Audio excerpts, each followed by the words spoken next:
विद्यार्थ्यांसाठी मनसेची खासगी बस सेवा सुरू. 54 विद्यार्थ्यांना दिलासा.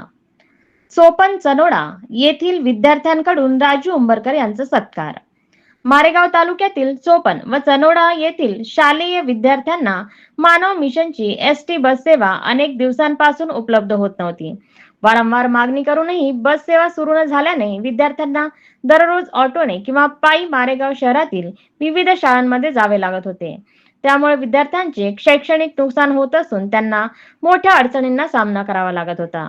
या समस्येबाबत विद्यार्थी व पालकांनी महाराष्ट्र नवनिर्माण सेनेचे नेते राजू उंबरकर यांची भेट घेतली. या समस्येची गांभीर्याने दखल घेत राजू उंबरकर यांनी स्वतःच्या खर्चातून विद्यार्थ्यांसाठी खासगी बसची व्यवस्था सुरू केली. त्यामुळे चोपन व चनोडा येथील 54 विद्यार्थी-विद्यार्थिनींना आता दररोज मारेगाव शहरातील विविध शाळांमध्ये ये-जा करण्याची सुविधा उपलब्ध झाली आहे. बस सेवा सुरू झाल्यानंतर विद्यार्थी व पालकांमध्ये आनंदाचे वातावरण असून राजू उंबरकर यांचा शाल व श्रीफळ देऊन सत्कार करण्यात आला. दरम्यान गावातील बचत गटातील महिलांनीही बसच्या सुरळीत वाहतुकीसाठी पुढाकार घेत मार्गावरील खड्ड्यांची दुरुस्त केली. त्यामुळे ज्या ठिकाणी संबंधित विभागांकडून मूलभूत सुविधा उपलब्ध करून देता आल्या नाहीत, त्या ठिकाणी ग्रामस्थांनी स्वतः पुढाकार घेऊन प्रश्न सोडवल्याची चर्चा परिसरात होत आहे.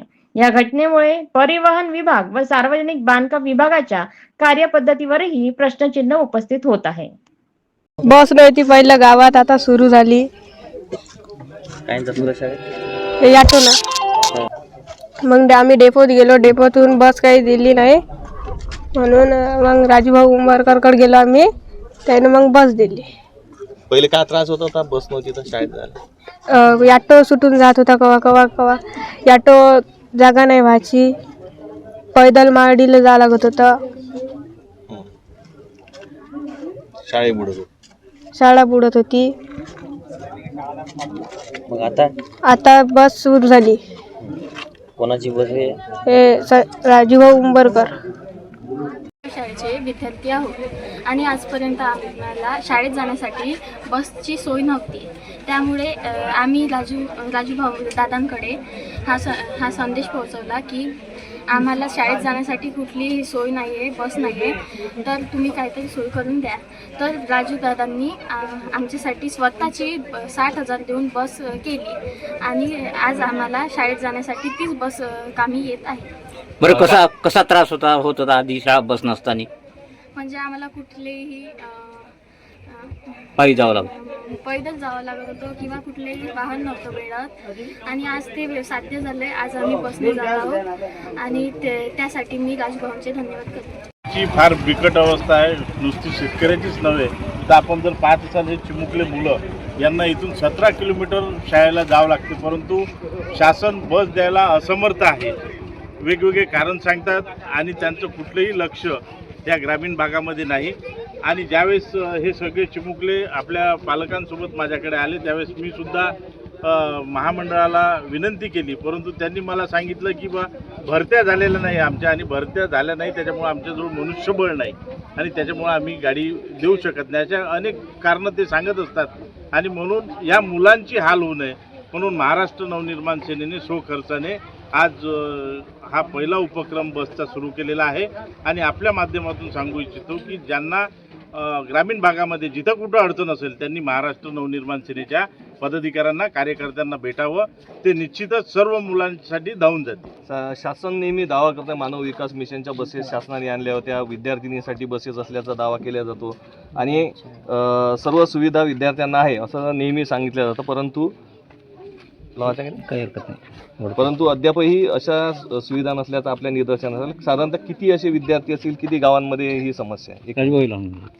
विद्यार्थी असतील म्हणण्यापेक्षा मोजक्याच गावामध्ये महामंडळाची बस पोचते आणि त्याहीपेक्षा भयानक अशी परिस्थिती आहे. ज्यावेळेस शाळा सुटते त्यावेळेस महामंडळाची गाडी जवळपास रात्री 9-9, 10-10, 12-12 वाजेपर्यंत रात्रीच्या वेळेस विद्यार्थी बसस्टँडवर बसलेले असतात. त्यांना गावाकडे यायला कुठलंही वाहन नसतं आणि मग आमच्यासारखा एखादा पुढारी, एखादा व्यक्ती त्या महामंडळामध्ये गेल्यावरच त्या मुलांना रात्री 12 नंतर बस मिळते. ही शोकांकिता आहे आणि शासनाने याचा कुठेतरी विचार करायला पाहिजे. त्यांना लाज वाटायला पाहिजे की उद्याचं भविष्य आपण यांना म्हणतो आणि यांचीच व्यवस्था जर हे शासन करू शकत नसेल, मी तर म्हणतो मी या शासनाचा निषेध करतो. आणि हे शासन नुसता अफवाचा बाजार आहे, स्वप्नाचा बाजार आहे. तुम्ही जर ग्रामीण भागामध्ये जाल तर ग्रामीण भागामध्ये अतिशय हाल इथल्या जनतेची सुरू असलेली आपल्याला पाहायला मिळते. मानव विकास मिशन आणि मानव विकास हे फक्त मला असं वाटते कागदावर आहे. मानव विकासच्या बस ज्या आहेत त्या अशा रोडनी फिरतात आणि मानव विकासच्या बसला जर विद्यार्थ्यांनी जरी हात दाखवला तरी त्याला जो रूट राहिलेला आहे किंवा एक्स्ट्रा मुलगा तो त्या बसमध्ये घेत नाही.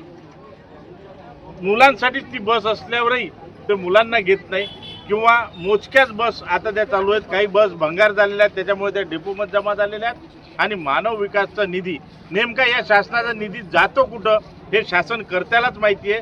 जनतेपर्यंत तो पोचायला असमर्थ आहे.